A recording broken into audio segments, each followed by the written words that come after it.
Bueno, Dios les bendiga. Este, pues qué gusto, hermanos, como cada fin de semana, ¿verdad? Que Dios nos regala en su bondad, en su misericordia.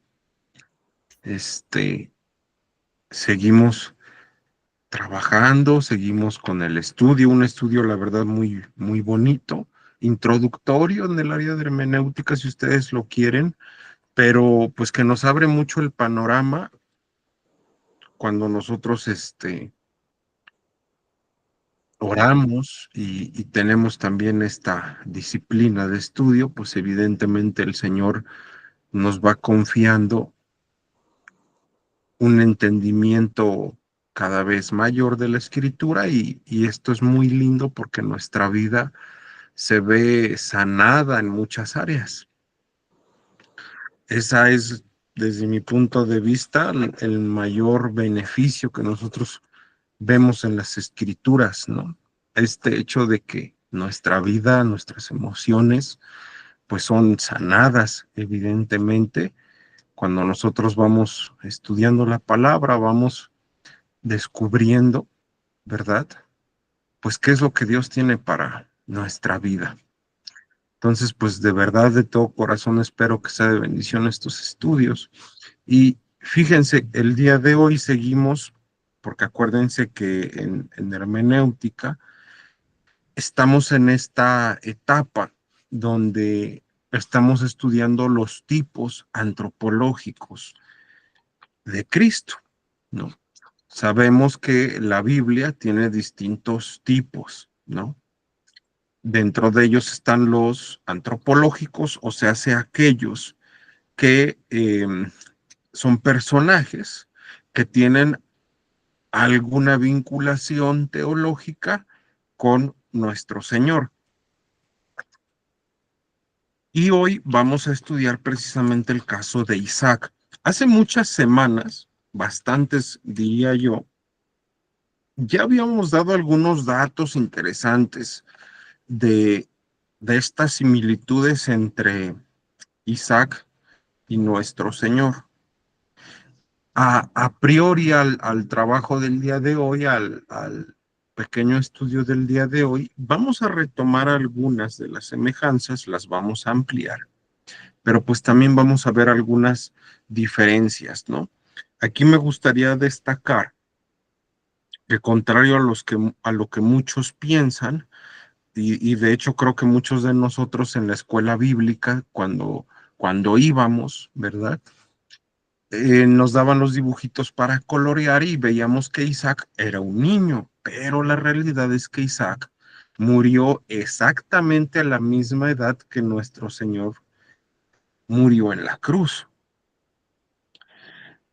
Esto es un dato súper interesante. Hace bastantes semanas yo les di un estudio muy detallado acerca de esto, donde se confirma evidentemente que Isaac pues no era un niño, ya era un adulto, y esto nos habla mucho de la madurez que tuvo que tener pues para saber que iba a morir a manos de su padre y con todo y eso pues ir, ¿no?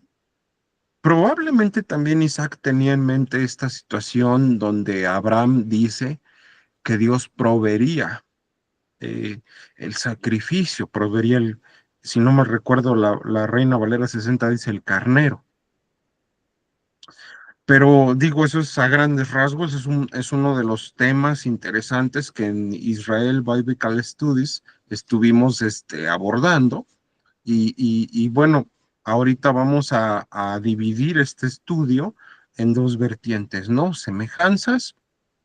Quise agregar como algo misceláneo, un plus, este dato de la edad, y las diferencias, ¿no? Diferencias van a ser un tanto notables, un tanto marcadas, no son muchas, pero digo, vamos a saltar también las obviedades como este aspecto de la naturaleza, ¿no? La enorme diferencia que existe entre la naturaleza de Isaac, una naturaleza meramente humana, y pues nuestro Señor Jesucristo que es 100% humano y 100% Dios. Entonces, Son detalles por ahí que debemos de tener en cuenta.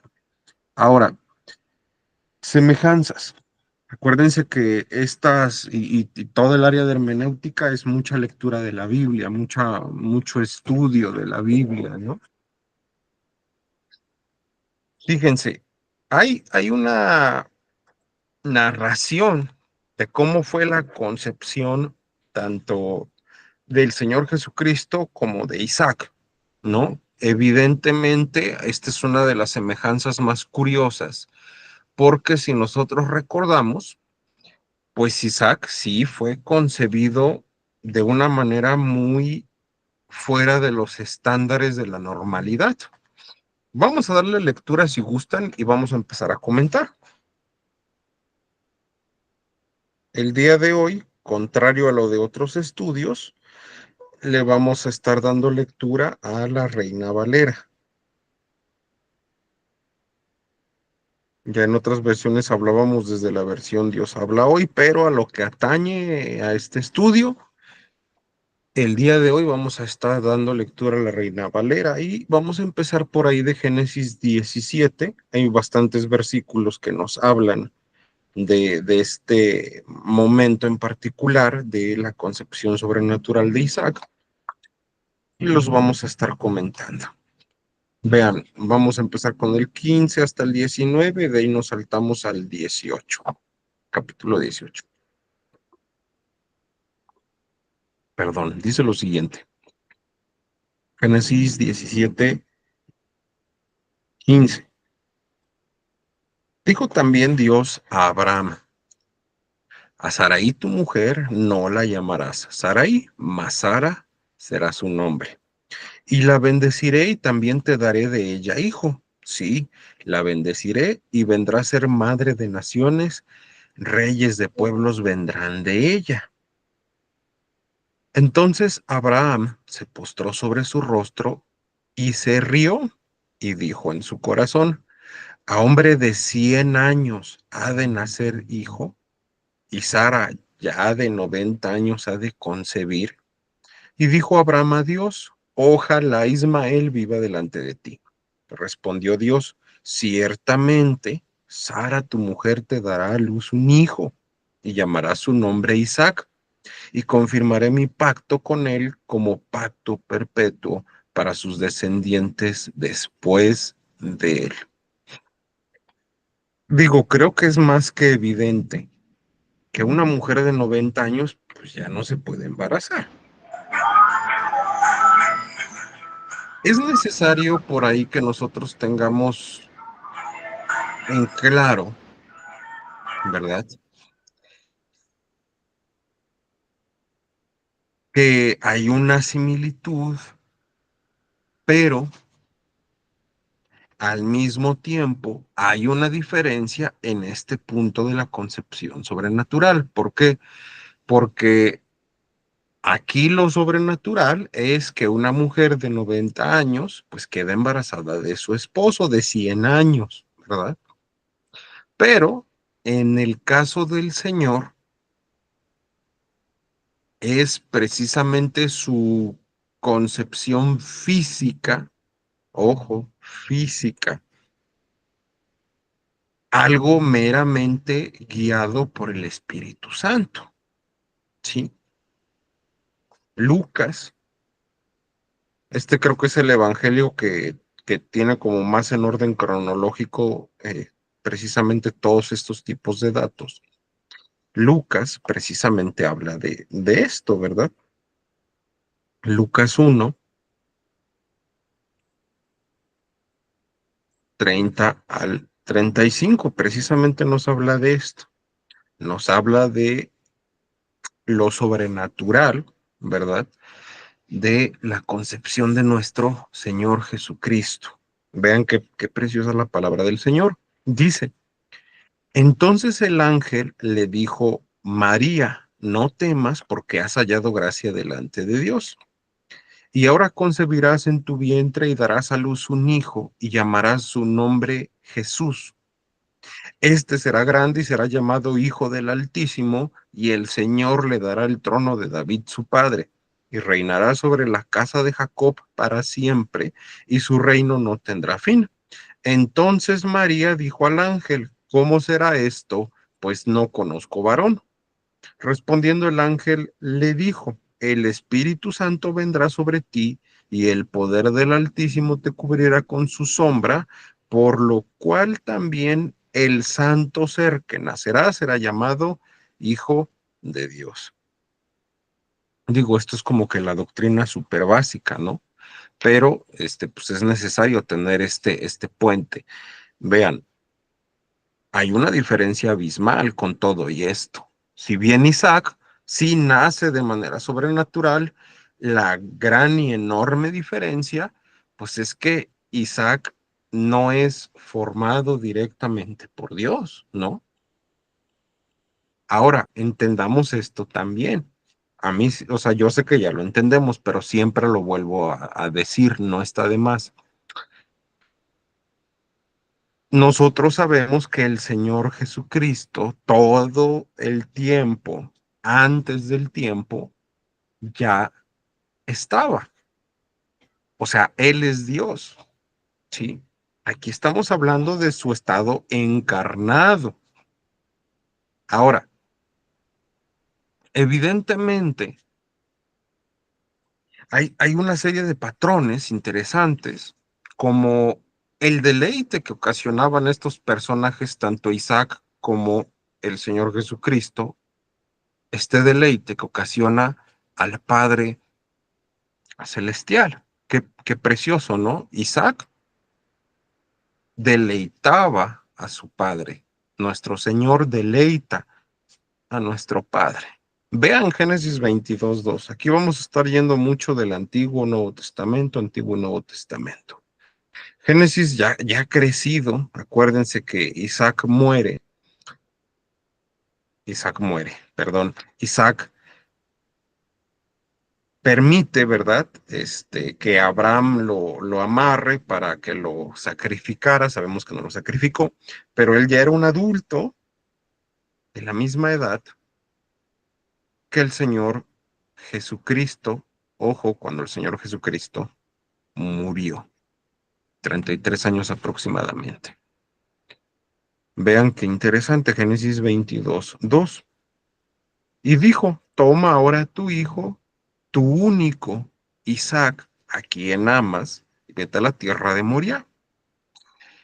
Yo hace como mucho hincapié, ¿no? Tu hijo, tu único,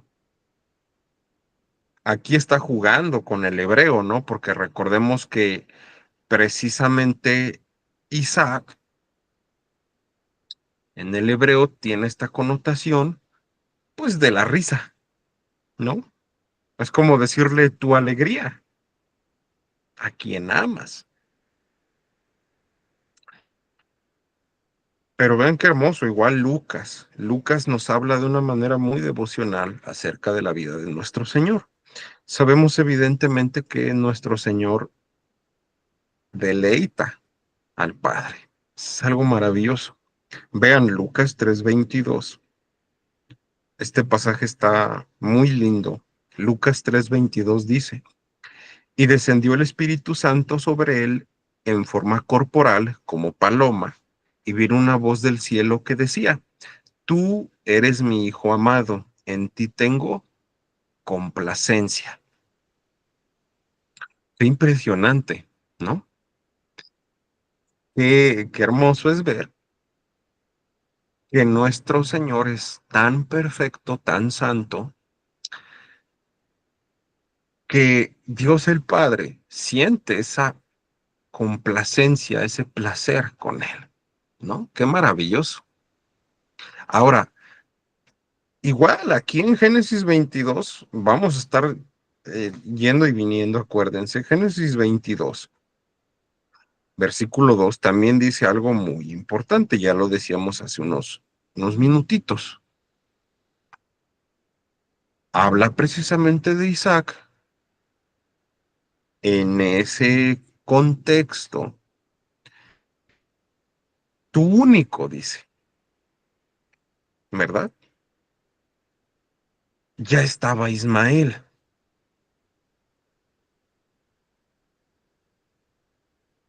Aquí hay una idea de legitimidad, ¿no?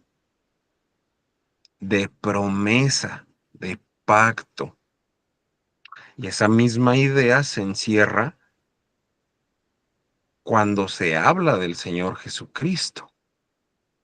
O sea, vea, vamos ahora a pasarnos al versículo 12 y 15 para ver esta semejanza de Isaac cuando se habla, y acuérdense, lo vuelvo a decir siempre, esta es una pequeñita sombra de lo que el Señor Jesucristo daría en cumplimiento de plenitud.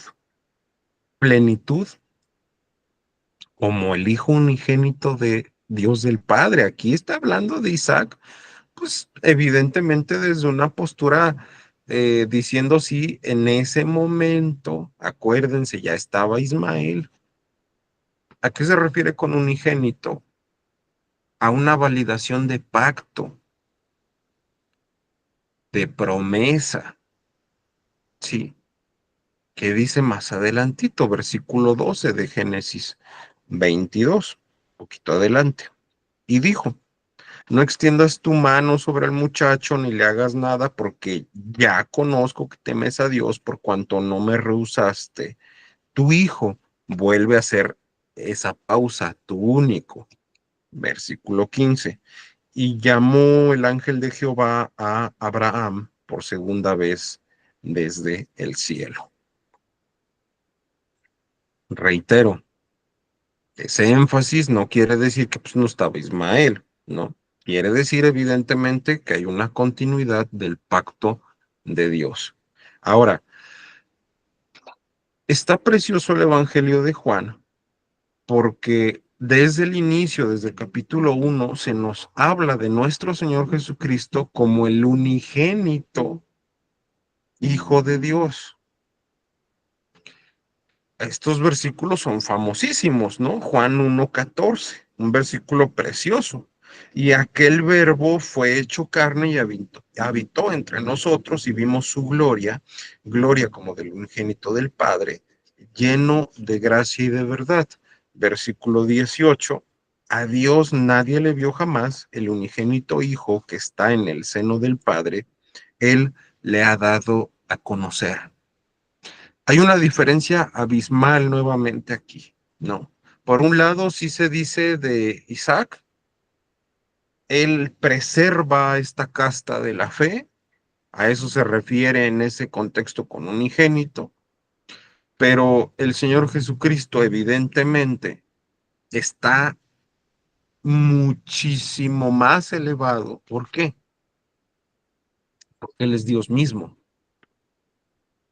porque Él revela, esa es la palabra adecuada para el castellano, revela la propia naturaleza de Dios el Padre. Pues acuérdate que el hebreo habla literalmente de cortinas cerradas. Por eso en el templo, en el tabernáculo, perdón, de Moisés, el hebreo, cuando se hablaba del día de Yom Kippur, que el sumo sacerdote pasaba a rociar en el día de la expiación la sangre delante del propiciatorio de oro del arca del pacto, utiliza precisamente ese verbo en hebreo que nosotros entendemos como develar o descubrir. Pero eso precisamente hace Jesús. A ver, voy a mostrar, voy a correr la cortina. Por eso es que en un momento dado el Señor Jesucristo le decía a uno de los discípulos, ¿por qué preguntas del Padre? Quien me ha visto a mí ha visto al Padre. Si esto es profundo, es muy profundo, ¿no? Porque la persona no se compone, ojo, no se compone de hueso y de carne. Una persona tiene pensamientos, voluntad, ¿verdad? Y emociones. Eso es una persona. Por eso es que hablamos de Dios el Padre, Dios el Espíritu Santo como personas. Ni el Espíritu Santo tiene cuerpo, ni Dios el Padre tiene un cuerpo, pero Dios el Hijo sí tiene un cuerpo. Por eso digo, hago la mención, evidentemente para ser una persona no necesitas tener cuerpo. Ahora, en el momento que Isaac, fíjense, lo vuelvo a repetir, 33 años, si usted se pone a estudiar la Biblia a profundidad, se va a percatar de eso. Y reitero, hay una ficha del Israel Biblical Studies donde nosotros analizamos esto, ¿no? Isaac tenía la misma edad del Señor Jesucristo cuando él aceptó subir con su padre y ser ese sacrificio, ¿no? Sabemos que él bajó, ¿verdad? Vean qué bonito. Génesis 22 nuevamente, versículos ahora son 6. Génesis, nos vamos a regresar. Génesis 22, 6 y de ahí el 8. Dice, versículo 6, y tomó Abraham la leña del holocausto y la puso sobre Isaac, su hijo, y él tomó en su mano el fuego y el cuchillo, y fueron ambos juntos. Versículo 8, y respondió Abraham, Dios se proveerá de cordero para el holocausto, hijo mío, e iban juntos. Yo hoy me equivoqué, fíjense, yo decía carnero, no cordero. Cordero. Bien, la conciencia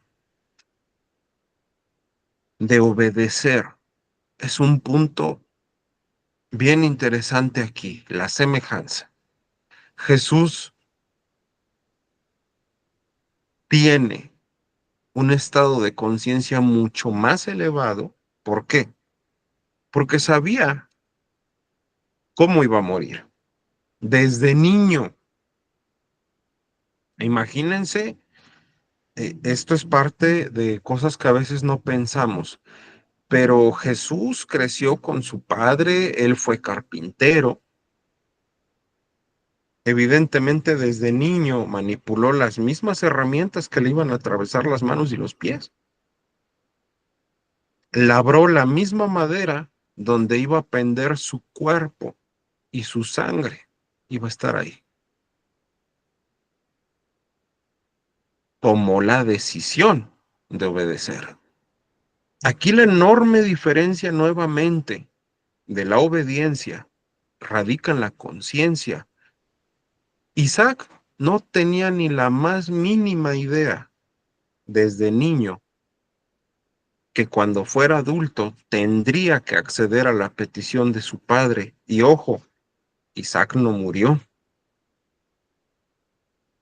Por la mente de Isaac no había registro alguno de el dolor que podría sufrir. Pero en la mente de Jesús desde niño sí la había.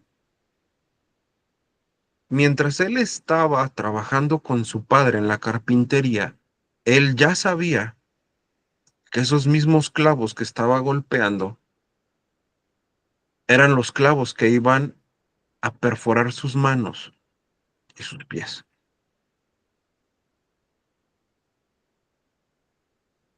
Y yo te pregunto, ¿tú qué crees que sintió Jesús? Por eso es que en el monte, ¿verdad? Ahí en el huerto, perdón, de Getsemaní, él estaba sudando gotas de sangre, o como gotas de sangre, dicen algunas versiones. Si tú te pones a estudiar un poco de medicina, te vas a percatar de que eso es un mal fisiológico bastante agresivo, existe en la actualidad y solamente se presenta en personas con índices ultra elevados de cortisol, que es un neurotransmisor segregado cuando tú tienes niveles brutales de ansiedad.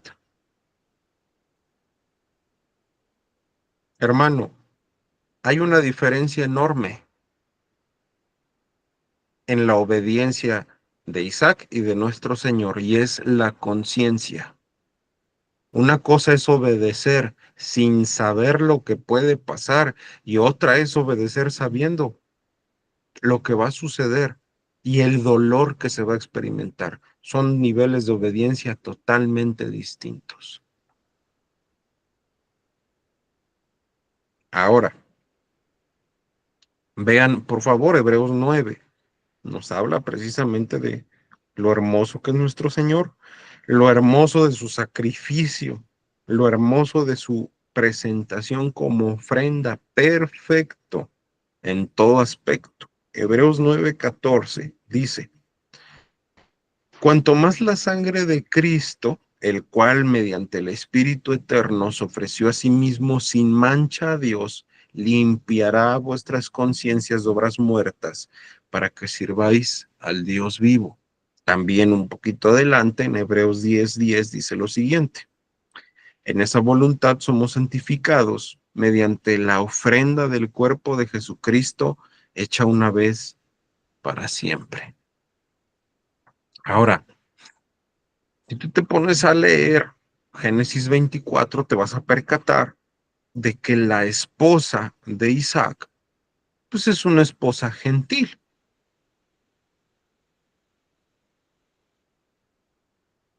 Interesante, ¿no? Porque nuestro Señor, pues se buscó también una esposa gentil. O sea, la iglesia somos muchas personas gentiles, muchas personas que no había una filiación sanguínea al pueblo de Dios. Gálatas 3:28. Digo, ahí te dejo de tarea que leas Génesis 24. No, no voy a desmenuzar aquí todo el capítulo, me llevaría mucho tiempo. Por eso me quiero centrar en lo que dice del Señor Jesucristo. Gálatas 3:28, perdón, Gálatas 3:28. Ya no hay judío ni griego, no hay esclavo ni libre, no hay varón ni mujer, porque todos vosotros sois uno en Cristo. O sea, hay una multietnicidad. Habemos muchas personas, pero el factor común es que todos estábamos fuera de Dios, estábamos, digamos así, nuestra patria era una patria gentil, ¿no? Ahora, Apocalipsis, estos son de los pasajes que dices, wow, ¿no? Qué precioso. Apocalipsis 5:9. Y cantaban un cántico diciendo, digno eres de tomar el libro y de abrir sus sellos, porque tú fuiste inmolado y con tu sangre nos has redimido para Dios de todo linaje y lengua y pueblo y nación. Fíjate qué hermoso. Más adelante, en Apocalipsis 7, versículos 9 y 10, dice lo siguiente. Después de esto miré, y he aquí una gran multitud, la cual nadie podía contar, de todas naciones y tribus y pueblos y lenguas, que estaban delante del trono y en la presencia del Cordero, vestidos de ropas blancas y con palmas en las manos, y clamaban a gran voz, diciendo, la salvación pertenece a nuestro Dios que está sentado en el trono y al Cordero. Qué interesante, ¿no? Vean cómo van saliendo estas semejanzas, ¿no? Ahora, ¿cuál era la costumbre en esos lares del oriente? Cuando tú te casabas, la novia pues traía su velo, ¿verdad? En algunas partes de México todavía lo hacemos. Fíjate, Génesis 24:65, como que algunas de las costumbres se van pasando incluso, ¿no? Génesis 24:65, ahí vemos que la identidad de la amada de Isaac estaba resguardada detrás de un pequeño velo. Porque había preguntado al criado, ¿quién es este varón que viene por el campo hacia nosotros? Y el criado había respondido, este es mi señor. Ella entonces tomó el velo y se cubrió. Esta era la costumbre. hasta el momento nupcial se conocía el rostro. Qué interesante. En el momento de las bodas del Cordero, va a ser el momento donde realmente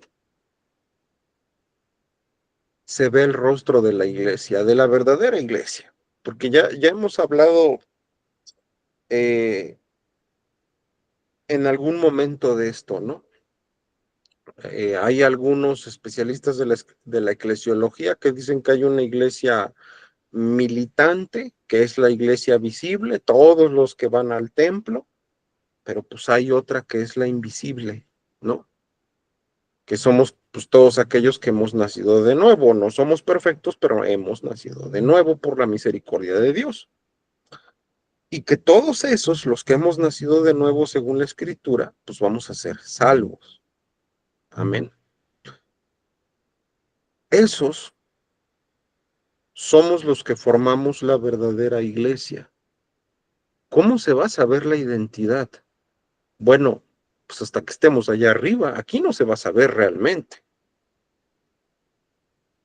Hay indicios, ¿sí? Y esta cuestión yo lo veo así, el moralismo de algunos los engaña y pues piensan que por portarse bien, pues son cristianos, pero el verdadero cristiano tiene sí un fruto de santidad, pero es cristiano el que ha sido regenerado de su corazón. ¿Cómo sabemos quién está regenerado o no? Hasta que estemos allá en las bodas del Cordero. Allá nos vamos a ver. Y hermano, ¿se acuerda usted de mí? Sí, cómo no, estábamos ahí en el estudio del Monte Oreb. Pero hasta entonces, hermanos,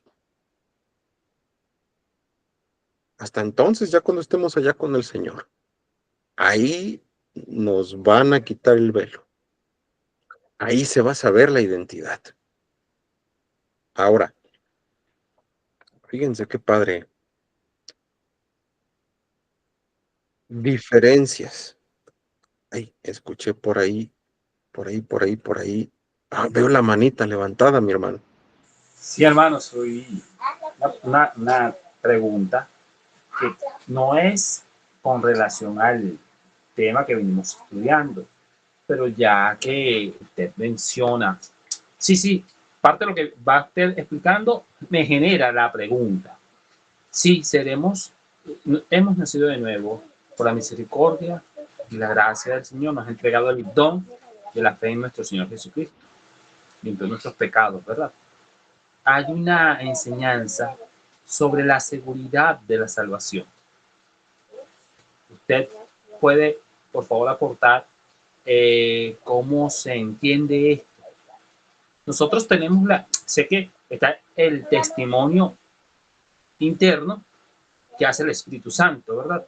En nuestro espíritu y nos confirma eh, ese, esa verdad de que somos hijos de Dios. Y está el externo, que es ese fruto que se va dando de fe, pues, o sea, de una conducta cambiada, de nuevos afectos, ¿ok?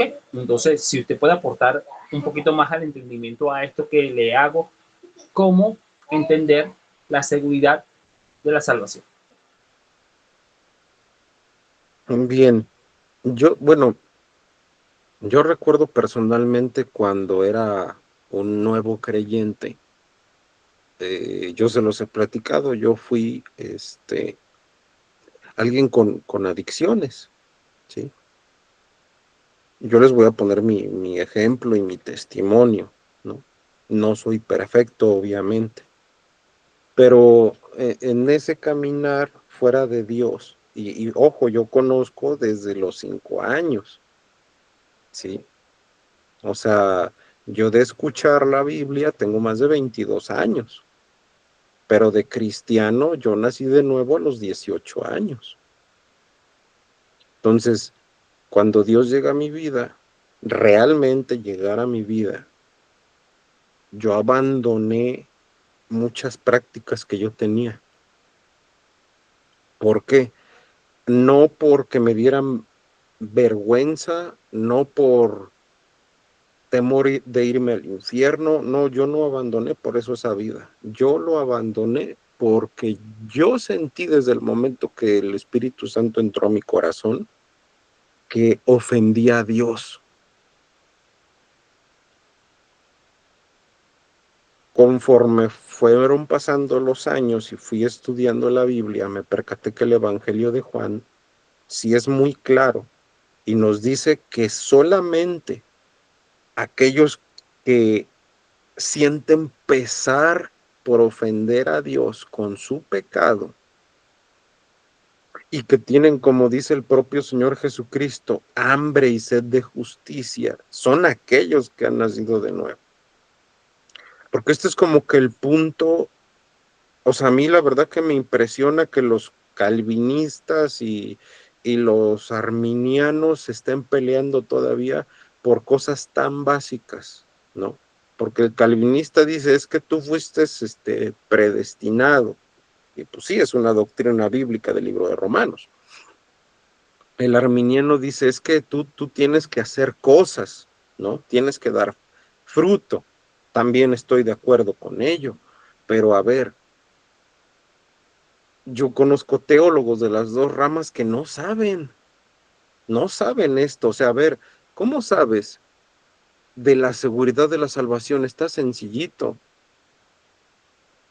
Si tú te sientes mal cada que pecas, ponle, dijiste una grosería y te sentiste mal, porque pues, sabes que es un pecado.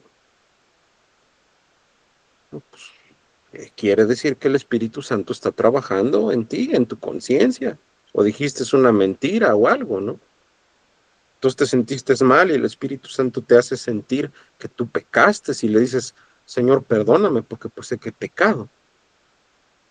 Pero yo vuelvo a tomar el ejemplo de mi testimonio. Si yo siguiera con la vida de antes, pues, pues ¿cuál transformación, cuál cambio? No.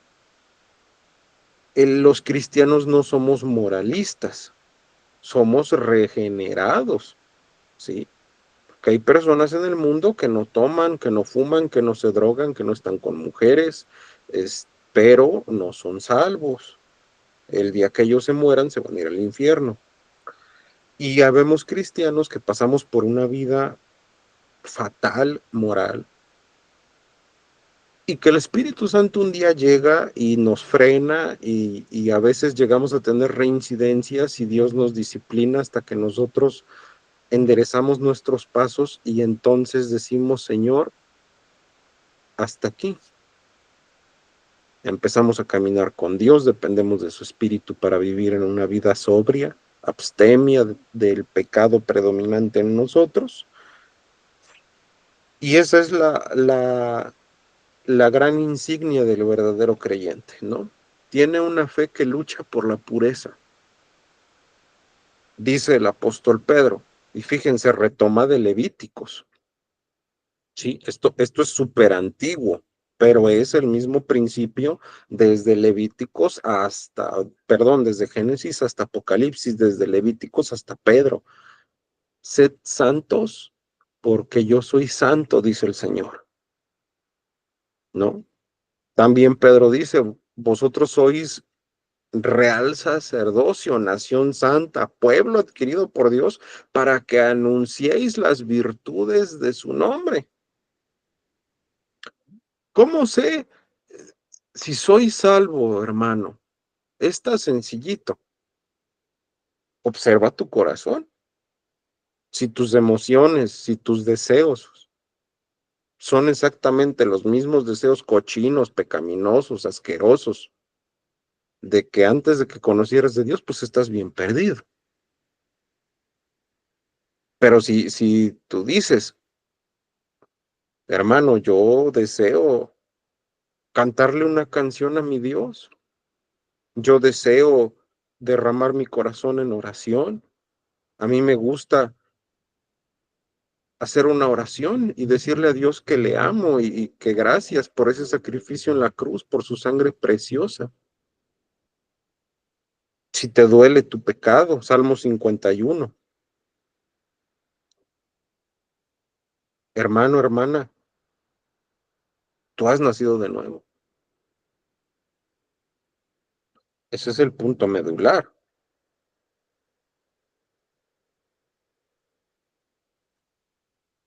No sé si quedó más o menos por ahí.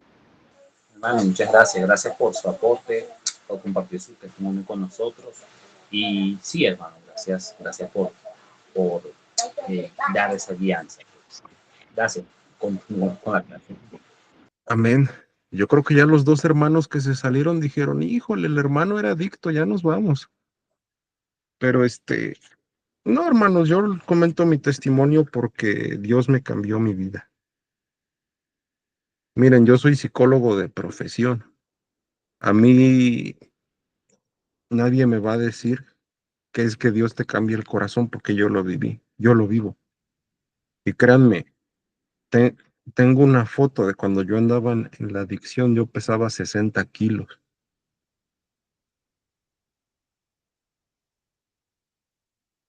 Mido 1,86 m, échenle cuentas. Y hoy, hermanos, para la gloria de Dios, mido mi 1,86 m, peso 97 kilos. Dios te restaura, pero pues la cosa es que te dejes. Que yo conozco muchos cristianos, muchos pastores que siguen viendo pornografía, que siguen yendo a ver prostitutas, que son unos lujuriosos, unos chismosos. ¿Ustedes creen realmente que Dios se agrada de este tipo de personas? Por eso es que en Primera de Corintios el apóstol Pedro dice, y algunos duermen, porque por si no lo sabían, Dios tiene la plena facultad de quitarle la vida a un creyente que no se arrepiente. No sé por qué les estoy diciendo esto, a lo mejor alguien por ahí del internet va a ver esta enseñanza,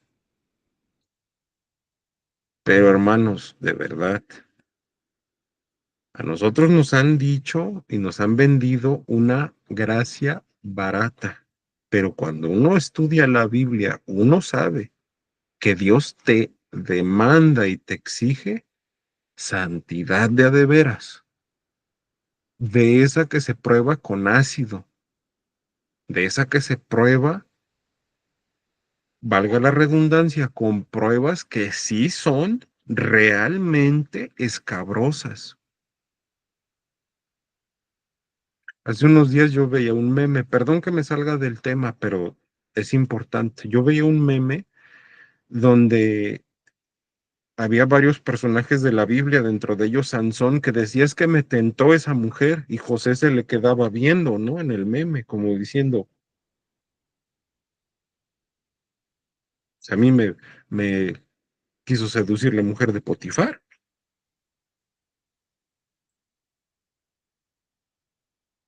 Y lo voy a aterrizar con esto que estamos hablando de hermenéutica. A ver, es que hermanos, la obediencia del Señor Jesucristo y la de Isaac no se comparan. Porque una cosa es que tú digas, no, pues sí, ya a la hora de la hora le entro y al peor de los casos me mata mi papá con un cuchillo y bueno, pues se acabó. Pero otra es que desde niño tú sepas el dolor que vas a sufrir por los golpes, por los clavos traspasando tus manos y tus pies. Pues ese es otro nivel de obediencia. ¿Qué es lo que pasa? Que hay un abismo brutal. O sea, aquí todos los personajes que nosotros estamos viendo se quedan súper cortitos. Vean, y yo por eso hago estas diferencias. A ver, Isaac de alguna u otra manera resurge, metafóricamente resurge de la muerte. Génesis 22:5, perdón que me agarré ese rato. Yo creo que después vamos a hacer este programa cristiano que se llama Celebremos la Recuperación, que es para personas que estamos recuperándonos de adicciones, hermano. Pero todos necesitamos trabajar en nuestras emociones. Y es muy bonito. Génesis 22:5, vean, dice, entonces dijo Abraham a sus siervos, esperad aquí con el asno, y yo y el muchacho iremos hasta allí y adoraremos y volveremos a vosotros. Sí, de alguna u otra manera, digamos que Isaac sale de la tumba, metafóricamente hablando. Pero el Señor Jesucristo no lo hizo metafóricamente, lo hizo real, lo hizo real. ¿Dónde está, oh muerte, tu aguijón? ¿Dónde, oh sepulcro, tu victoria? O sea, es que Dios se burla de la muerte, se burla literalmente de la muerte, se burló de las potestades demoníacas. Una diferencia brutal, hermano, abismal. O sea, cuando tú sientas temor de algo, nada más acuérdate de quién es tu Dios. Y hasta te vas a burlar de los problemas, hasta de la misma muerte. Primera de Corintios 15, 3 y 4. Porque primeramente os he enseñado lo que asimismo recibí, que Cristo murió por nuestros pecados conforme a las Escrituras y que fue sepultado y que resucitó al tercer día conforme a las Escrituras. Está vivo, Jesús está vivo. Yo no sé si tú te gozas y ojalá y no seas de los cristianos que llegan y dicen, es que Jesús era. No, Jesús es, papá. Jesús es, quítate de la boca, era, es. Jesús es, vive para siempre, reina para siempre. Qué enorme diferencia, hermano. Mira, Isaac fue salvado de la muerte, salvado. Génesis 22, 7 y 8. O sea, fíjate qué chiquitos están estos personajes al lado de nuestro Señor. Estos son juguetitos, ¿sí? Son juguetitos al lado de nuestro Cristo. Este fue salvado de la muerte. Isaac, no, es que no le llega. 22, 7 y 8. Entonces habló Isaac a Abraham su padre y dijo, Padre mío, y él respondió, heme aquí, hijo mío. Y él dijo, he aquí el fuego y la leña, mas ¿dónde está el cordero para el holocausto? Y respondió Abraham, Dios se proveerá de cordero para el holocausto. Pues aquí ya sentía pasos Isaac. Pero hermano, Jesús salió victorioso de la muerte. O sea, no te digo imagínate porque es una realidad, ve la realidad. Jesús desfiló literalmente sobre toda potestad en los cielos y en la tierra.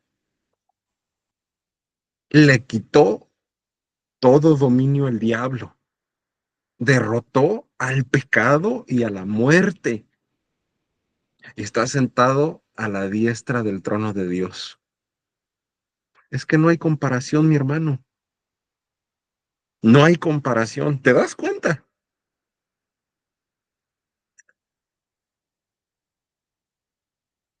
Es que Jesús no solamente murió, sino que resucitó.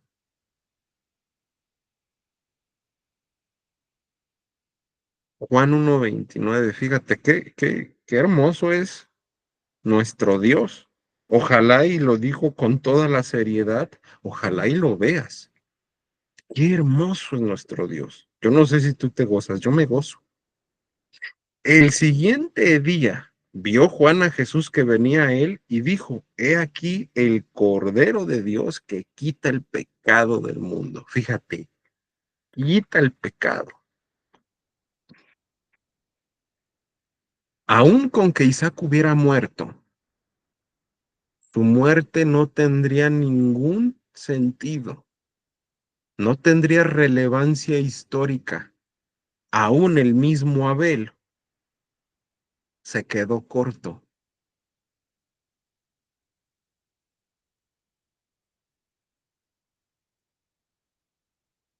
Primera de Pedro 1:18 al 20, ya por ahí vamos a ir cerrando para que podamos participar. Primera de Pedro 1:18 al 20, fíjate qué hermoso. Sabiendo que fuisteis rescatados de vuestra vana manera de vivir, la cual recibisteis de vuestros padres, no con cosas corruptibles como oro o plata, sino con la sangre preciosa de Cristo, como de un cordero sin mancha y sin contaminación, ya destinado desde antes de la fundación del mundo, pero manifestado en los postreros tiempos por amor de vosotros. Fíjate, yo con eso concluyo. Amado, amada, que estás ahorita conectado, amado, amada, que lo vas a ver en diferido, yo te invito de verdad. No, no a que no te pierdas la conexión porque quiero tener más views en el canal y no, a mí eso realmente no me importa. El propósito de la lectura de la Biblia y el propósito de Monteoreb es, hermanos, que tú sabores a Dios, que tú digas, mira, qué chiquito está Isaac, es un mini toy, y veas la grandeza de Cristo y digas, wow, ¿cómo lo vas a descubrir, hermano? Pues conéctate, eso es lo único, ya de ahí en fuera, de todo corazón. En las clases que siguen de hermenéutica, pues vamos a estar ahí, Señor, revélanos esto, revélanos, dale sabor, sazón a estos ojos que necesitan de ti para que veamos estas glorias de tu palabra.